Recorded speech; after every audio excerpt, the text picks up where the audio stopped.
Hello everyone. Coming back to my channel Arun daily buzz. So ఈరోజు అయితే మనం movie రివ్యూలోకి వెళ్ళిపోదాం. మూవీ నేమ్ వచ్చేసి 'ప్రీతం అండ్ పెడ్రో'. ఇందులో ప్రీతం లాగా వీర్ హిరాని, పెడ్రో లాగా అర్షద్ వార్సి యాక్ట్ చేశారు. సో మీరు ఈ మూవీలో ఈ రివ్యూలో ఎంగేజ్ అవ్వడానికి నేను వాళ్ళ డైరెక్ట్ ఈ వెబ్ సిరీస్లో వాళ్ళ నేమ్స్ ఏవైతే చెప్పారో ఆ నేమ్స్తోనే ఈ మూవీ రివ్యూ చెప్తాను. So coming to the story, starting మీరు చాలా ఎంగేజ్ అవుతారు. మూవీ లోపలికి వెళ్ళే ముందు చెప్తున్నాను, మూవీ మీకు ఎక్కడ డిసప్పాయింట్ చేయదు.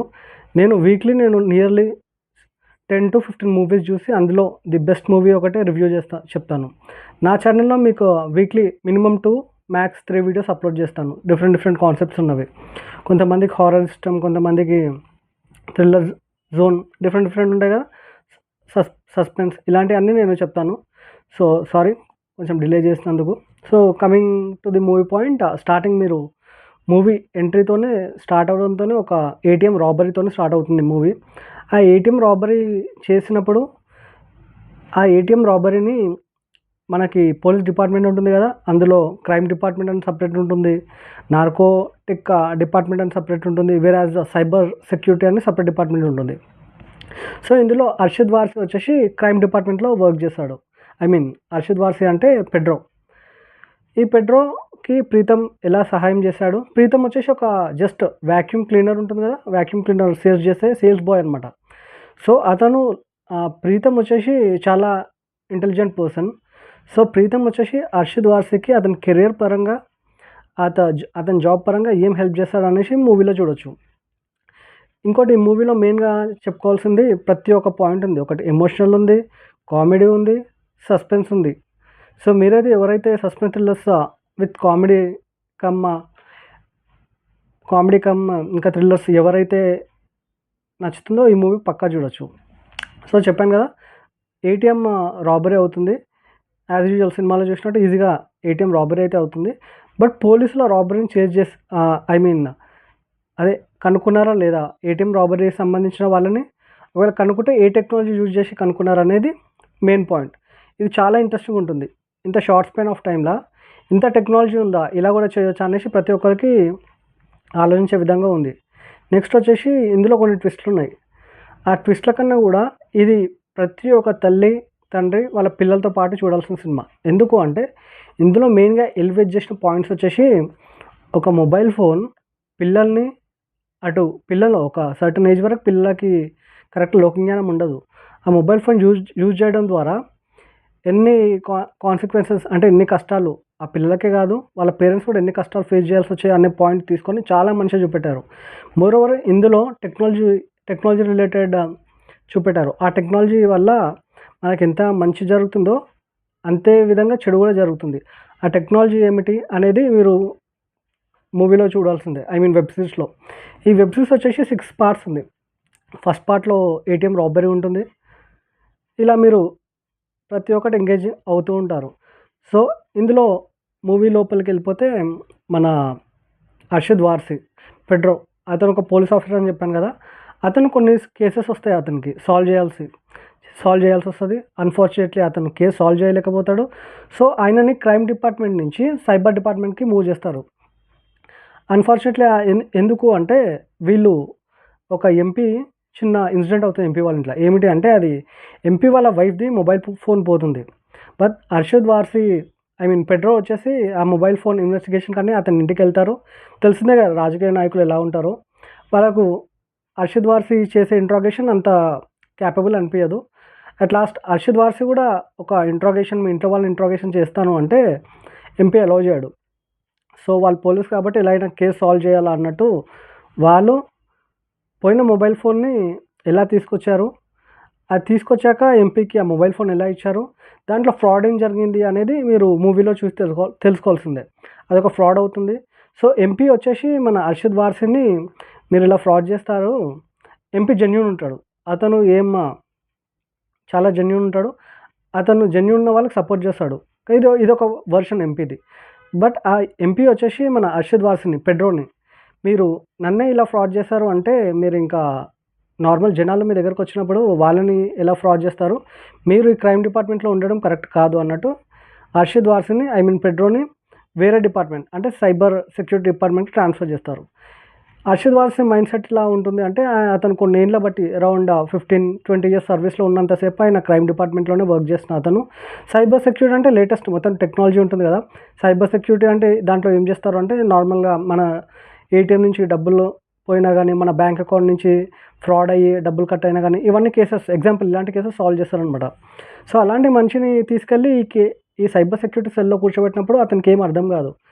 ఎంత అర్థం కాదు అంటే వేరే వాళ్ళు ఉంటారు పక్కన, అతనికి ఒక ల్యాప్టాప్ ఇస్తారు. ఆ ల్యాప్టాప్ ద్వారానే కదా వాళ్ళు ఒక ఇన్స్టాగ్రామ్ ఏమైనా హత్యలు జరిగినా ఏమైనా కానీ ఇన్స్టాగ్రామ్ ఓపెన్ చేసి వాళ్ళ ఐడి పాస్వర్డ్ క్రాక్ చేసి వాళ్ళు ఎవరితో చాట్ చేశారు, వాట్సాప్ పరంగా ఏమైనా హత్యలు జరిగినప్పుడు ఎవరితో చాట్ చేస్తారని చెక్ చేస్తారు. బట్ ఇక్కడ పెడ్రో వచ్చేసి అతనికి అవేం అర్థం కాదు. ఒక పాస్వర్డ్ ఎంటర్ చేయడానికి అతను చాలా కన్ఫ్యూజ్ అవుతాడు. ఇందులో ఒక చిన్న కామెడీ టైమింగ్ ఉంటుంది. ఏమిటి అంటే అతన్ని పర్టికులర్గా సైబర్ సెక్యూరిటీకి ట్రాన్స్ఫర్ చేశాక అతనికి మనకు తెలిసిందే కదా, కీబోర్డ్లో అన్ని ఆల్ఫాబెట్స్ లైన్గా ఉంటాయి, కొంచెం వేరే వేరే ఉంటాయి. సో అతను అంటుంటాడు, నేను ఇందులో నా పేరు కానీ ఏబిసిడీలు కనుక్కోవడమే నాకు చాలా ఇబ్బంది ఉంది, అలాంటిది నన్ను తీసుకొచ్చి ఇందులో ఇవన్నీ చేయమంటే నేను ఎలా చేస్తాను అనేసి పాయింట్ రేజ్ చేస్తారు వాళ్ళ హయ్యర్ అథారిటీకి. సో వాళ్ళు ఏం చెప్తారు, మీ పైన ప్రజెంట్ ఎంపీ అయితే చాలా కోపంగా ఉన్నారు, మీరు ఒక 3-4 మంచి కేసెస్ సైబర్ సెక్యూరిటీలో సాల్వ్ చేయండి, సాల్వ్ చేస్తే మళ్ళీ మీరు అడుగుతున్నారు కదా మీ క్రైమ్ బ్రాంచ్కి, నేను వాళ్ళ క్రైమ్ బ్రాంచ్కి నేను పంపిస్తాను అనేసి అంటారు. సో దీనిపైన అతను ఎవరు హెల్ప్ తీసుకున్నారు అనుకున్నట్టు at last Pedro cyber security నుంచి మళ్ళీ క్రైమ్ బ్రాంచ్కి ట్రాన్స్ఫర్ అయ్యారా లేదా అనేది చూడొచ్చు. నెక్స్ట్ పాయింట్ కాదు పార్ట్ అనుకోండి. సో ఇందులో ఇంకో ట్విస్ట్ ఏంటి అంటే ఎంపీ వాళ్ళ ఫ్యామిలీ ఉంటుంది. ఆ ఫ్యామిలీలో వాళ్ళ కొడుకు ఉంటాడు. వాళ్ళ కొడుకు ఎంపీ వాళ్ళ ఫ్యామిలీ అంటే ఇల్లు ఎంత సెక్యూరిటీ ఉంటుందో తెలిసిందే కదా. ఆ ఎంపీ వాళ్ళ కొడుకు కిడ్నాప్ అవుతాడు.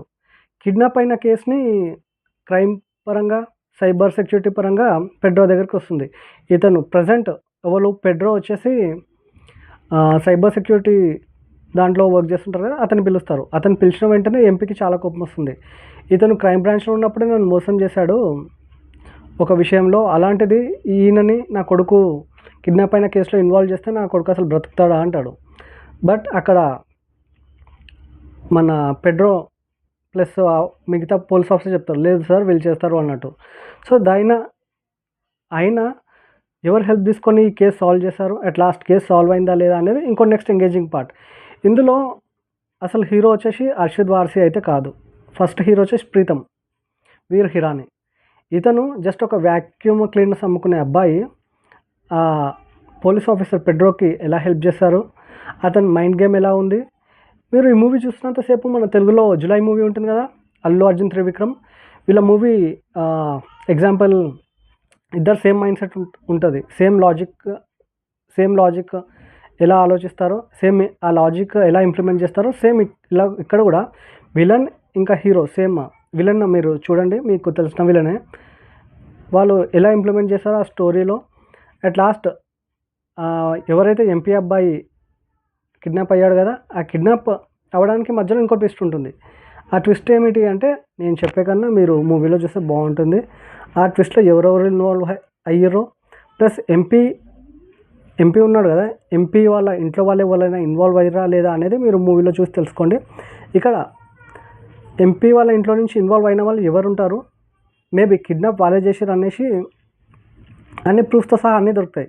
బట్ ఇక్కడ అసలైన ట్విస్ట్ ఉంటుంది, అది మీరు వెబ్ సిరీస్లో చూసి తెలుసుకోండి. ఇంకా ఇంకో పాయింట్ చెప్తాను కదా, ఇందులో మెయిన్గా వీడియో గేమ్స్ వల్ల పిల్లలు ఈ రియల్ ఇన్సిడెంట్ తీసుకొని ఇది మూవీ స్టోరీ అయితే రాశారు. ఆ రియల్ ఇన్సిడెంట్ మీకు ఐడియా ఉందో లేదో, కొన్ని ఇయర్స్ బ్యాక్ ఒక గేమ్ వచ్చింది, ఆ గేమ్ నేనైతే చెప్పను, మీరు రెగ్యులర్గా న్యూస్ ఇట్లా ఫాలో అయ్యే వాళ్ళకి తెలిసి ఉంటుంది. ఈ 3-4 ఇయర్స్ బ్యాక్ రియల్ ఇన్సిడెంట్ అయింది. ఏమిటి అంటే ఒక గేమ్ వల్ల పిల్లల్ని వాళ్ళ ఇంట్లో నుంచి ఎలా కిడ్నాప్ చేస్తారు, వాళ్ళని అవసరం అనుకుంటే ఎలా చంపారు, ఇది కాకుండా వాళ్ళ పేరెంట్స్ నుంచి ఎలా డబ్బులు వసూలు చేశారు అనేది చాలా పర్ఫెక్ట్గా చూపెట్టారు మూవీలో. అంటే ఒక మొబైల్ ఫోన్ వల్ల పిల్లలు డైలీ ఎడిక్ట్ అవుతే ఈ ఫోన్ వల్ల వాళ్ళ పేరెంట్స్ కానీ వాళ్ళ పిల్లలు కానీ వాళ్ళ చుట్టుపక్కల సరౌండింగ్స్ కానీ రిలేటివ్స్ కానీ ఎంత ఎఫెక్ట్ అవుతున్నారు అనేది కూడా చాలా క్లియర్గా చూపెట్టారు. అట్ లాస్ట్ ట్విస్ట్ అయితే ఉంటుంది. 100% జెన్యూన్గా చెప్తున్నాను అండి. మీరు ఈ మూవీ ఎక్కడ డిసప్పాయింట్ అవ్వరు. మోర్ ఓవర్ ఎక్కడ బోర్ కొట్టదు. చిన్న చిన్న కామెడీ టైమింగ్స్ ఉంటుంది. చాలా బాగుంటుంది. ప్లీజ్ చూడండి. మీరు ఇంత రిక్వెస్ట్ చేస్తున్నా కదా, మీరు మొత్తం మూవీ చూడండి. మీరు నేను చెప్పిన రివ్యూ జెన్యూన్ అనిపించి మీకు మూవీ ఇంట్రెస్టింగ్ అనిపిస్తుంది, ప్లీజ్ నా ఛానల్ని సబ్స్క్రైబ్ చేయండి. నేను స్టార్టింగ్ వీడియోలో చెప్పినట్టు నేను మీకోసం అనేసి weekly minimum 2 or 3 videos movie reviews upload చేస్తాను. మీరు అనుకోవచ్చు ఈజీగా 2-3 మూవీస్ అని, కానీ బట్ నేను 10 to 15 మూవీస్ చూసి ఏదైతే సస్పెన్స్, హారర్, థ్రిల్లర్ ఇవన్నీ ఎలిమెంట్స్, క్రైమ్, డార్క్ థ్రిల్లర్ ఇవన్నీ ఏవి ఉంటాయో అవే సజెస్ట్ చేసి పెడతాను. ప్లీజ్ నా ఛానల్ సబ్స్క్రైబ్ చేసుకోండి. ఇలాంటి interesting and trending movie updates కోసం మీకు ఇంకా కావాలంటే like, follow my channel. Thanks.